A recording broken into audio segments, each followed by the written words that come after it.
At least he's not like bumping and grinding and doing all his little Prince in his mind moves. What's it gonna be? Oh, baby. Baby, baby, baby. You ready? Okay. Welcome, family, to the Bacon Bitz podcast, where we desire for you to make and take the bits of information and immediately apply them to your life for success. The ground rules for our podcast is that it will always be encouraging, uplifting, and informative. The areas of life that we will be talking about on the Bacon Bitz podcast is dealing with having a balanced life. I need to hear you say it. Say it out loud. Say valuable. Information. Applied. Equals success. Amen. And welcome back to this wonderful podcast with the woman of my dreams. She's my everything, my all in all. Oh, my sweetness, my habanero sugar, Diana Bacon. What's Welcome, up, babe? honey. My boo. And what we're going to be talking about on this podcast is trusting our response to life. Trusting. So we're still working through this workbook. Yes. The healthy relationship, the healthy, a workbook through the lens of faith. So we're still working through. And this, if you have been following along, this book was kind of made for people to, who, if you're leading a group or anything, to really just apply this to your life. And this is what we're continuing to do. This is week 10 in our in the healthy relationship workbook. So yeah, trusting our response to life.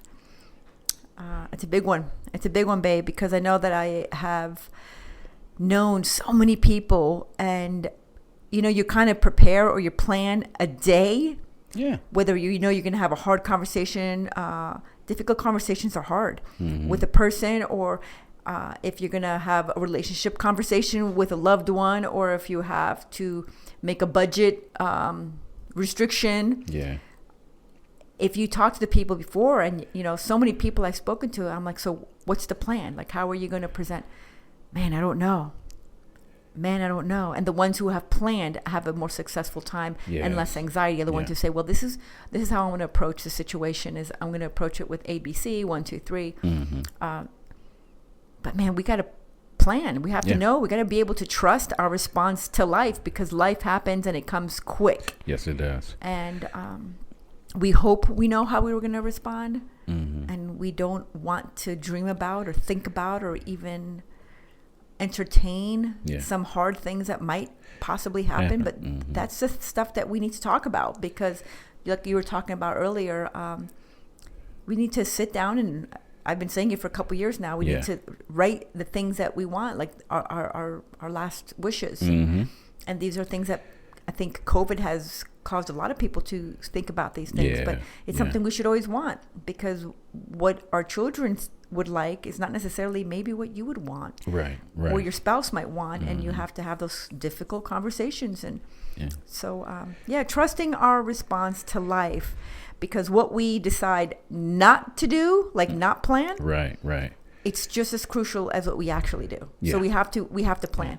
So it's not just about, I'm not going to do this, I'm not going to do that, I'm not going to do this, or I'm going to do this. It's about planning it out, and ideally maintaining integrity in our life, so we know that we're going to respond ideally in the way that we're trying to, because our response makes all the difference. Yeah, because people don't realize that even when you don't make a decision, you're making a decision. Absolutely. And I think that's something a lot of us do have to work on, is that very thing, is because if you're not careful, life will happen for you. I've said this quite a few times, man. If you're not intentional about living your life, man, life will live itself for you.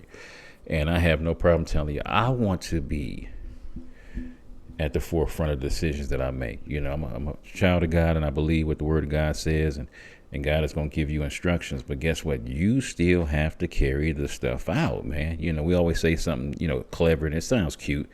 Jesus, take the wheel. But if I pass the keys to Jesus right now, that car ain't driving nowhere, no time soon. He's going to give you the answers. He's going to give you the blueprint on how to live your life. Guess what? We still have to do it. So that is a response.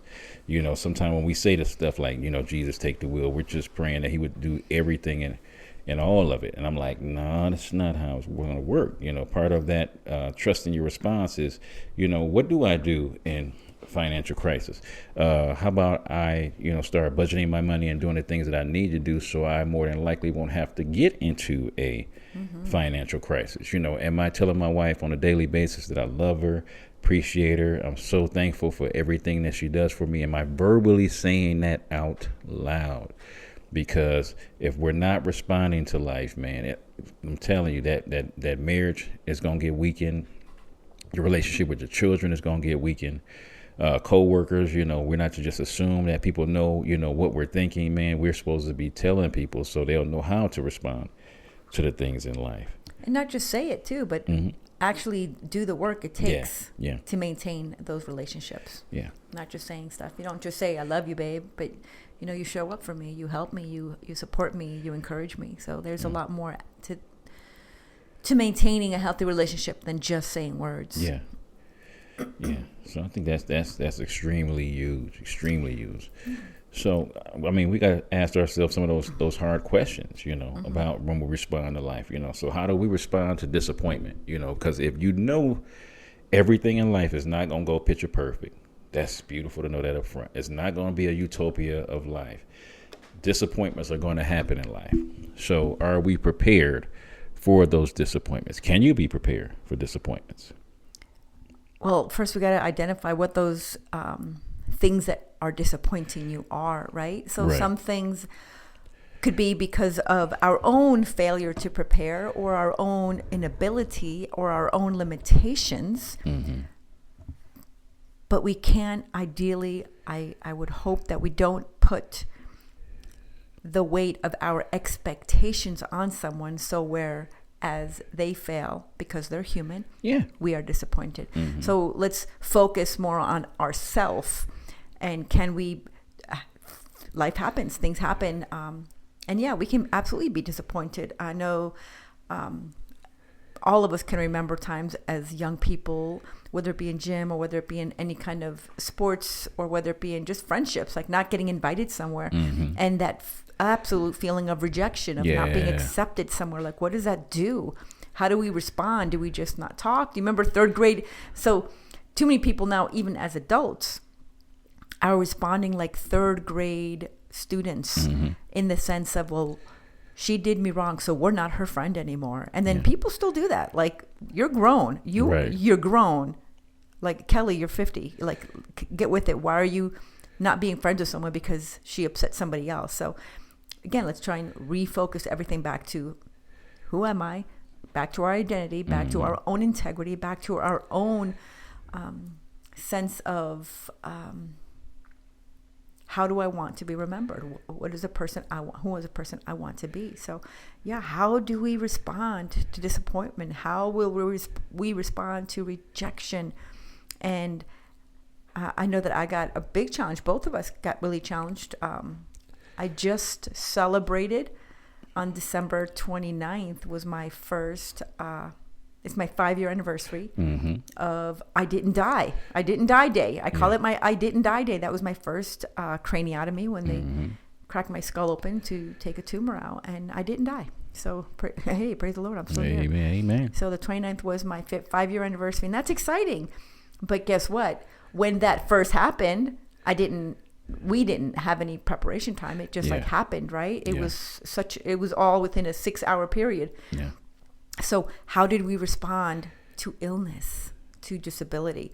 Because it just came quick, and that kind of stuff in life happens. We have accidents, we have sicknesses, and sometimes it leaves us with chronic illness or with a disability for the rest of our life that we had no intention. We had this was not on our future plan list. This was not the way that we envisioned our life. How do we respond to that? And that is where my disappointment had come from in the past, and my feeling of rejection. And like sometimes it could be just something that happened, and then it creates this snowball effect of other feelings that come up with it, right? Yeah. And you think about it. I mean, because like I said, I mean, my baby was a cross country track coach at one time, very healthy when we got married and all that. So, this thing came out of nowhere. But, people don't ask for brain tumors. People don't ask to have seizures. People don't ask to have, PTSD and things of that nature. So we have to go about asking ourselves, how do we respond to each situation as it comes up? Because like with fear of rejection, being an older man now can handle it way better than when I used to. But, like if I offer somebody, a relationship with Jesus, and they turned me down, it wasn't me that they turned down. They turned down, having a relationship with Jesus. If I was to ask somebody to listen to my podcast and they say, well, I don't, quite like your podcast, guess what? I don't even feel like they're rejecting me. I feel like to me, they just, guess what? That's not their style of podcast that they want to hear. So part of a lot of the things that we take personal with rejection, one of many things is it's actually not you. It's, mostly the other person. They might, object the way I said, this, that, or, my relationship with Jesus, anything could be possible. But, when we take it like, man, you know what? It's something that's in that person that just doesn't like that thing. And so you have to be cool with that it's not a personal shot towards you. It's just, somebody might have heard some music that I was playing, and, you got some people that will really love the music and be like, man, you did a really good job.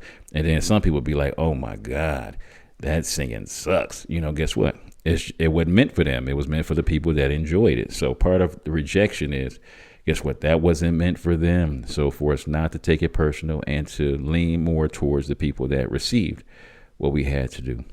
And that's great, because trusting our response to life, that would be fall under feeling ridiculed or harassed or rejected on account of faith or wanting to live a holy life. Like for some people, they're like, what are you doing? Why even bother? Mm-hmm. So the fact that you recognize and you're able to have enough confidence in yourself as a grown man now,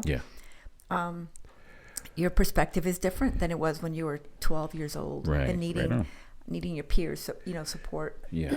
So that's absolutely important to recognize.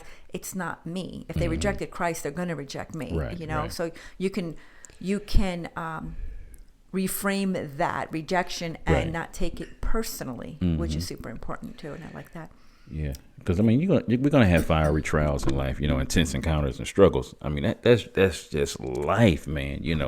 So, but as a kid, so I'm just thinking back about, when I was a kid, man, and I've said it before that my dad died when I was 21, and I might have seen him maybe, if you put the whole time period together, 6 months out of my life. I could take that as just like, man, I wasn't worthy of a son to be called a son. He didn't like me. I was just a mistake and things of that nature. Or we can say, you know what, he was dealing with his own demons, dealing with his own issues, and that's part of where we have to catch ourselves and say, you know what, this is just one of the many trials that happen in life, that you have to see, where was I at? What was my thought process? What was the circumstances and situations going on, before you act out like crazy in our response on how we're handling that situation. Yeah. So this past week, I work in an assisted living, and there's this one gentleman, his wife passed away, I want to say 3 months ago. And man, he was such a reflection of a loving and supportive husband. He was there, and she had in her final month that I knew her, final year, she really suffered with very severe Parkinson's, advanced Parkinson's and some dementia, and she was nonverbal. So, but he would come every morning, he would show up, and he would spend the whole day with her until dinner time. And they had been married 65 years, and it was just an absolute joy to see the relationship. He would help feed her, and he was just there for her. She passed away a few months ago, and it's interesting. We're talking about trusting our response to life. He comes on Tuesdays, and he sits in the room. And Tuesdays I do music ministry. I go and I sing worship and some fun songs, like Sound of Music kind of stuff, favorite things, and just fun songs and worship songs and old hymnals for the people that remember. And there's a few songs that were her favorite. And when he comes, that's what he's asking. And he sits in the room as we sing, and he just cries. And I find it such a blessing to be able to sit and cry with him and sing with everyone and for him at the same time. Right. I remember speaking with him this past Tuesday, and he said, he's dealing with trusting his response to grief. Yeah. He's like, I don't know why I keep coming here. It hurts too much. And I'm like, but is it a negative hurt, or is it a beautiful memory? And he's like, it hurts to remember her. I miss her so much. Yeah. And we just got to sit there and we just cried together, and I sang him the songs that she loved. And there was a perfect example. This man just adored his wife, and I adored watching them. And of course, that wasn't who she was or their whole life. Right. But the fact that he can tell me, I don't know why I keep coming here. And I said, why do you think? He's like, I want to hear her songs because it reminds me. And I just found it to be such a blessing that I get to be part of that.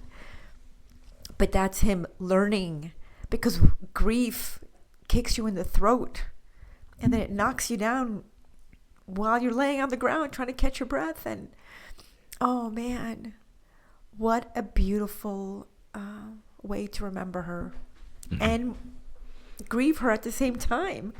Yeah. It's just a joy. And he doesn't know. He's like, I said I wasn't going to cry. I cry with him. So it gives him permission to say it's okay. And there's one of our other residents there who love him dearly, my Barbarino. And he always comes over, and he's also with Parkinson's, and he always he grabs his hand and he cries with him, and he shakes his hand like, hey, we're in this together. Hey, brother, you're not alone. And and he's like, I got to stop coming here. And I just look at him, and he smiles, and he's like, I'm not going to stop coming here. In the same breath, he says, I got to quit coming here so much. And I said, we love you. So, wow. Like, he prepares to not cry. He wants to come and encourage us, and that yet still in tears, we can leave encouraged. Yeah. And I think that's the thing that's crazy, because there is no instruction booklet on how to grieve. How long to grieve, how to grieve, techniques on grieving. It's just, what is that process for you? And I think that's something that people need to really get, because, his was grieving the loss of a life. But I know when you had to grieve for the loss of the many losses that you've had, you're still alive. And I think about, me grieving, because I'm like, excuse me. Well, I know that having a wife with a precarious life, we don't know what this life's going to look like. And being disabled sure wasn't my plan.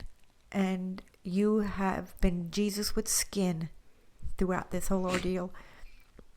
But that wasn't your plan. Your dream wasn't to have a wife in a wheelchair, have a wife that's limited, have a wife that you have to plan so many things before and after and during any small outing. Nothing is no longer a quick run to the supermarket. It takes time. It takes us always having something, the just in case bag. And I appreciate that. Yeah. But that's what grief looks like, baby. It hits you in the middle of a podcast. It can hit you while you're singing. It can hit you while you're crying. You can start laughing, because you can. We can see and rejoice still, right? And even in 1 Peter it says, beloved, do not think it strange concerning the fiery trials, which is to try you, as though some strange thing is happening. It's not. It's preparing us. It's strengthening us. Is this the way we would want to be strengthened? Absolutely not. Nobody wants to have to go through fiery trials and struggles and anger and grief and lust and rejection and illness and disability and a slew of broken dreams and promises that I just decided to start burying and letting them bloom into beautiful plants that I surround myself with. Yeah. And it's so, and you think about the part of like, because I was just having a flashback. I'm like, because even, you have a moment where you just mad at God. You be like, God, why'd you allow this to happen, this and that, of that nature. And then what you could do is like, okay, so me hollering at God, cussing out, acting a fool, that's going to give me a little relief. But at the same time, while I'm doing all that, being discouraged and, distracted by my anger and my wrath, is I'm missing out on time with that person that I need to be in a relationship with and to be there for them. Yeah, have your moment, man. I've told people in a minute, man. I had my godson. He had lost his baby. This was back at the beginning of, matter of fact, I think 2022. And I gave him advice that people would have just had a stroke over. I said, man, you go in a corner and you go somewhere quiet. I mean, where you have open space. And I said, you let God have it. I said, just go off, act a fool, go crazy, and be mad, because I already know what's going to happen. After all this, you're going to get this stuff off your chest, and then you'll come back and say, God, thank you, I love you, I praise you, I give you all glory. But I said, have your moment. Let loose. Go in.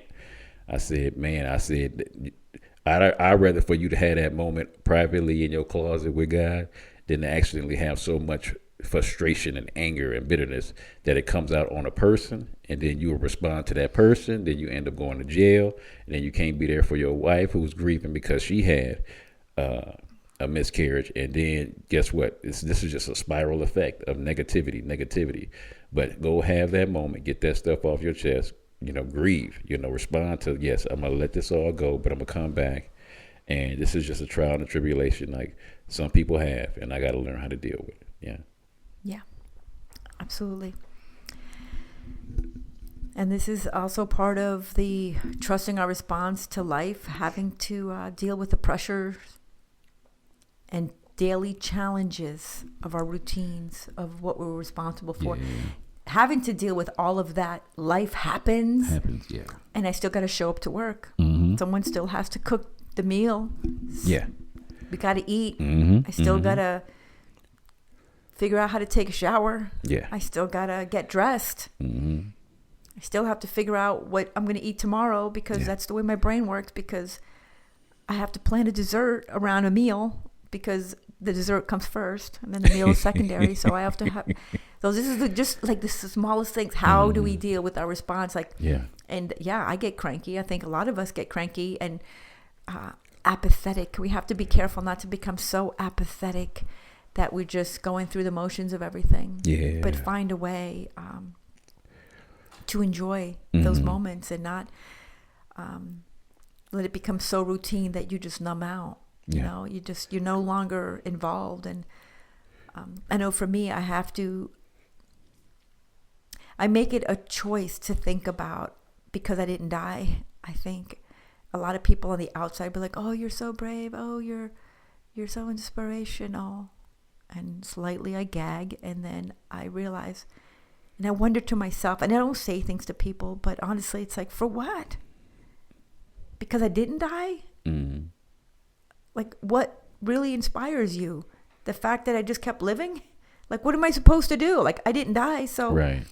I started breathing, and I've been breathing ever since. And I'm trying to figure it out as I go, and it's no different than anybody else. And sometimes I document some of those feelings, and that's what you see in my unraveling, is some of those thoughts of, how did I get to where I am, and how did I do this, and how do I figure out the next step? And that's it. Just figure out the next step. Yeah. And this is part of us planning, so we can trust our response to life. Because I don't want to show up and be like, I don't know, I'm in a bad mood, so I'm just going to show up to someone I have to have a hard conversation with. No, I'm not going to. I'm going to either postpone it, or I'm going to say, hey, I'm having a really hard time today. Mm-hmm. So I don't want to bail on this hard conversation or this time that we had together, because I really want to be present. But I need a little bit of grace today, maybe, because I'm having a hard time. I'm not trying to justify anything, but sometimes it takes that humbling oneself to say, hey, this is where I am. I don't want to use it as an excuse. I know I personally am a plower to my own fault. Mm-hmm. I plow and I plow and I push because I don't want to let people down, because I genuinely love the people that are in my life. I care about the few people that I have in my life. Yeah. And I want to show up. I want to be there for them as much as be present enough where when they come to spend time with me, I get to be present. Yeah. But part of that is also knowing, hey, I having a good day today. Yeah. Not I'm not feeling it. I'm physically struggling. So can we either postpone this, or are you okay with just maybe sitting down and watching a movie with me? Like have those conversations. Why are we so afraid of being 100% honest with people? Yeah. And I think it's at times we need to have, this is the beauty of like when life is going good for you, to have things in place, and you don't think about them when you're doing them, but it's their great coping skills to have in response to life, you know, because I mean, if looking at our beautiful home, we always see the plants. So part of, you know, taking care of your plants. My wife is an artist, so she does paintings, makes beautiful adaptations. There's so many projects we got in this house. And I think about, you know, I like to work out, and I think about just going somewhere and being with friends. So part of our response to life is, man, having some things in place. So when life throws those fiery trials and temptations and life journey, it's just having something in place that you can use as a coping skill, coping mechanism to enjoy your life. Yeah, and those could be hobbies, or those can be, you know, just something that you use as your self-therapy. Right? Yeah. So let's take a little jump here, and we're still talking about trusting our response to life. We talked about how we respond to disappointments and rejection, disability and illness and grief, but that also comes with anger and lust and having to figure out how to deal with all of that under the pressures of our being responsible and having to make dinner and go to work and just lead a normal human existence and all of that. But now maybe we didn't respond the way we wanted. Maybe some relationships have been severed. Maybe we just haven't, they're not necessarily severed, but they're in need of some major oxygen, because we just haven't been fanning that flame of love with a friend or a sibling or a loved one, or showing up for our bosses the way we intend to, just because we've been going through whatever it is we go through, because we're human, right? So how do we assimilate back after we've done our work? Now I'm feeling good, right? We're having good times, and things are starting to balance out in our individual lives. And how do we assimilate back into a routine, a family, a work, when maybe they have had to readjust to your absence? Yeah. Because you were checked out, or you've been checking out, or you haven't been trustworthy enough to show up. Yeah. Now you are maybe doing your work, and maybe you spent this last 2022 doing your work of healing some traumas or your responses. And how can you possibly assimilate, because you haven't had the courage to humble yourself to say, hey, listen, this is where I am. It has nothing to do with everybody that's here. I just need some time away. Yeah. And maybe you did. Yeah. Maybe you did humble yourself and say that in a kind way. Either way, how can you assimilate back into a routine that you checked out of? Yeah. That's a big question, because, you know, being blessed to work at a rehab facility, you know, some people come in for the 5 to 7 days of detoxification, and then if we have room and their insurance will allow, they'll come over to our 30-day program. And that's, you know, so you figure that person has been away from their family for 35 days, and the family been holding it down since they, you know, been gone, you know. And so my first response to them is, man, listen here, when you get home, shut the hell up. Don't say nothing. When you get home, I want your actions to prove to them that you're ready to acclimate back into this family. What I also want you to do is see the cracks that's in the family, because with your role not being fulfilled, or somebody having to hold it down since you've been gone, you know, because you've been gifted in that area, guess what? See how you can ease back into that spot of taking back that responsibility. See where, you know, the family has been hurting, because I just, you know, usually get on my man. I'd be like, don't be coming back up in there hollering about, you know, the king is home and, you know, we going to get back stuff in order. I'd be like, you better sit your little tail down somewhere. So when you get home, you see where the family, you know, has been having some cracks in it, you know, because I'm like, man, the wife holding it down. She cooking the food for the family. She going to work, taking care of the kids. But the kids didn't have nobody doing their homework with them, because she was so busy. Bruh, come back up in there, help the kids with the homework. How do you respond to life? You've been gone for 35 days.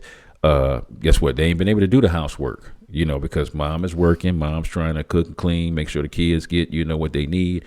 The kids is doing what they got to do, trying to help mom out. Now that you see, like, man, you know what, the house need painting. Let me paint the house. Let me cut the grass. Let me, do things around the house where, things were lacking since I was gone. And that's a great way to build up the trust again of the family, because guess what? You've been checked out. You've been gone. You've been trying to get yourself together, which is a great thing. Don't get me wrong. But guess what? They've been holding it down since you've been gone. So now you got to come back and assimilate yourself back into, this wonderful home that's been functioning since you've been gone. Yeah. And we're talking about this human condition that we all, not one of us can escape from. Sometimes people pass. Mm-hmm. Sometimes there's a death in the family that we have to figure out how to move forward from this. Sometimes there's a divorce. Mm-hmm. Maybe your children moved away. Maybe you're experiencing empty nest. Right. How do we respond to? And these are some of those disappointments. These are some of those sadness and grief. And I know for me, one of my big things for me over the last 5 years, dealing with my grief, is recognizing and allowing myself the compassion to give myself permission to grieve. Yeah. Because the conversations that many people in their well-meaning comments may have said is that anything that starts with the word "at least." Right? At least this, or at least that, or it could have been worse. And that's never helpful. But to allow myself to grieve and be completely 100% grateful, they are not mutually exclusive. And we have to remember that. Give yourself the space. Yeah. You are allowed to grieve the difference in your family, the fact that maybe you're not the one that left. Maybe, like the prodigal son, maybe you were the one that stayed. Right, right. And you're just angry at the people that left, and they're not there. They're not helping. You're figuring it. You're taking care of your aging parents, and nobody's helping you when you have 3 other siblings. Maybe the matriarch has passed, and you're trying to figure out how to keep traditions going. And there's so many different ways, but allow yourself the space to grieve what it is you're missing and to be grateful for what it is you have. Yeah, yeah. I think a great thing to do, as children of God is, some of the stuff you can filter it through God's word. Some of it is spending time with God in prayer, but making sure also that you continually checking yourself. Where's your thoughts at? Where's your words at? Where's your desires at? Where's your actions at? You have to make sure you constantly are checking in on yourself to make sure that you're responding to, the core values that you set up for yourself, your belief system that you set up for yourself. So making sure I'm not acting too much out of what I believe is my purpose that I've placed on myself, and the way I see myself and my identity, I think is a big one. Yeah, and a lot of people don't want to be like, it's too much thinking. It's too much thinking, but you got to check your thoughts. Yeah. If you catch yourself like feeling angry, like if someone's saying a comment, check your thoughts. Yeah. Check the words you're about to say, because whatever you're thinking about might not be the things to come out. And some things need to be an inside voice inside your own head. Yeah. Your desires, like what do you desire to do? I can't tell you how many people, hundreds of people throughout the years, and everyone thinks they're alone in this, but I would venture to say many people listening to this podcast have felt like this at some point. We love everybody in our family. We like our job. Everything's actually pretty good, but there's this underlying desire to just pack a bag and take off. Just be like, I'm out of here. Yeah. Just like this escape, this dream of escaping somewhere. It's not the people. It's nobody's fault. Right. Really. But check those desires. Yes. Are you feeling overwhelmed? What are the things that are maybe overwhelming you? That is causing you to come out of character, is causing you to come out of the person that you want to be, and the legacy you want to leave. Check all those things, because you might not be responding to life the way you would like to. if you're feeling overwhelmed and frustrated and angry and resentful because you're having all these weird thoughts and words and desires, right? And then of course your actions are going to follow all those things. If you're going to not check them and you're just going to let them freestyle, they're going to run you. Yeah, and that's really important, because I just had a young lady who was at our recovery center. You know, she let somebody else trigger her, and she had an outburst and she shoved somebody, and she immediately got kicked out of the program. And I'm like, what were you here for? Sobriety. So what did this other person have to do with where you was at?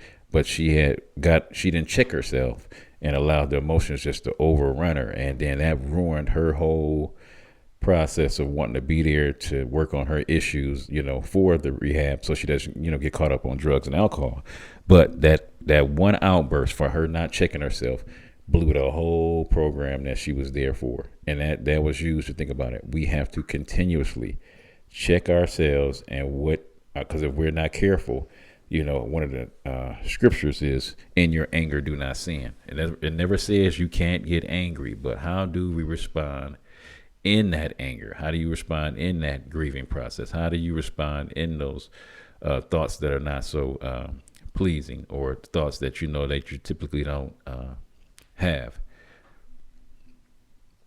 And this is why it's so important for us to continuously check yourself, right? Mm-hmm. We have to remember.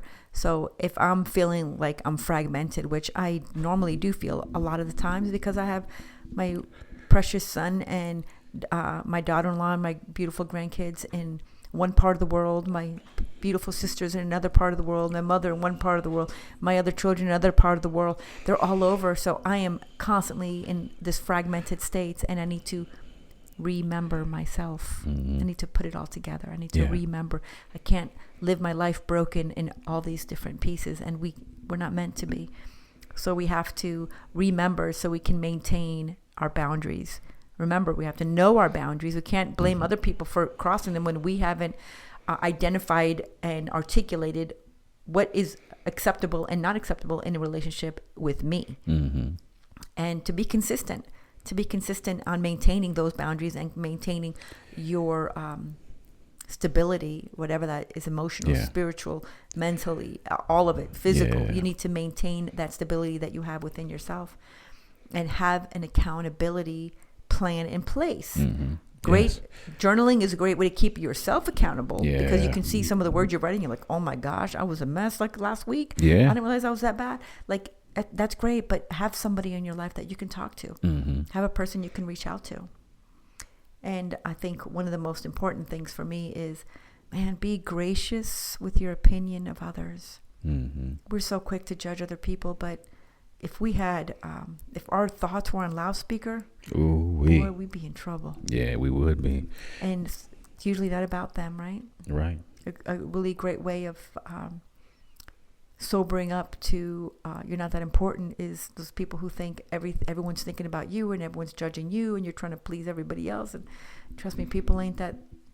They're trying to figure out their own life. They ain't thinking about little old you at all. Right. And be gracious with your opinion of others.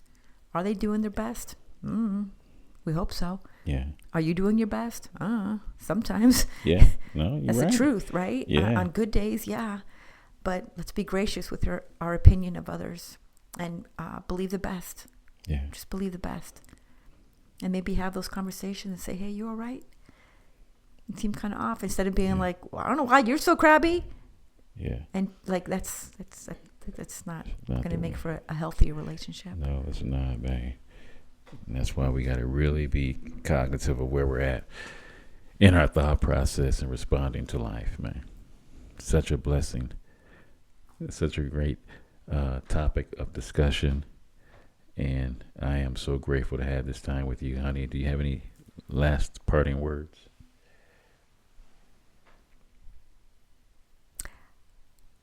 Just be very gracious with other people and pay attention to life. Man, pay attention to your life, not everybody else's life,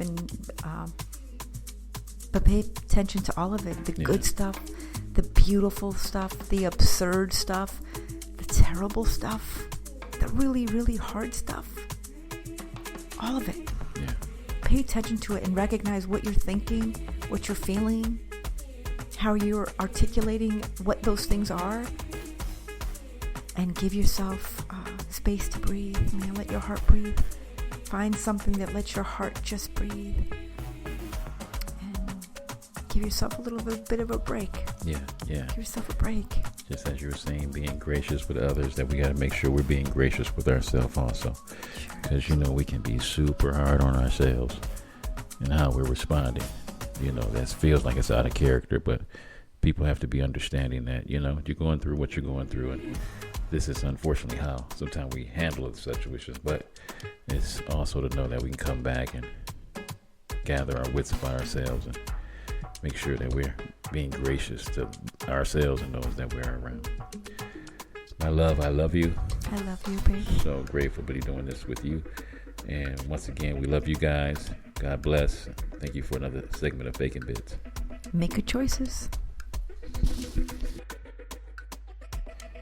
All right, what's up, family? It's your boy John Bacon from the Bacon Bitz podcast. Thank you so much for your support, likes, and ratings. Please don't just listen, but rate me, follow me, and subscribe.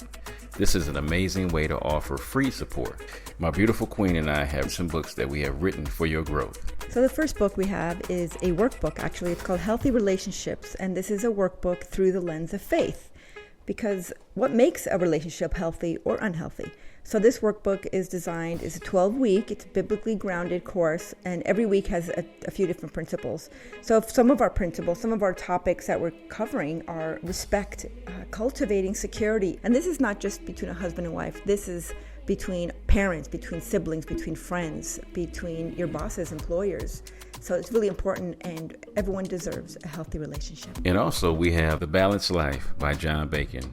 It covers how to be prosperous in your finances, relationships, your health, your mind, and your spirit. And we also have The Unraveling, a creative healing journal, pinings, poems, prayers, and ponderings of my precarious life. I've had a testimony of, I've had 2 brain tumors and 2 brain surgeries, and I'm super grateful, but I'm still grieving the process of healing. And this is part of the process. In this book, you have devotionals, you have prayers, and you have some ponderings. And in between these pages, there's a space for you to also be prompted to paint and to create your own, or maybe you want to write something in these books. This is part of your creative healing journal that we get to walk through together. And you guys can just head over to Kingdom Servants First.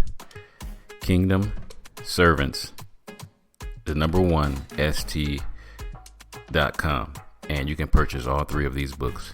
Thank you for your support, your love, and your contributions. God bless.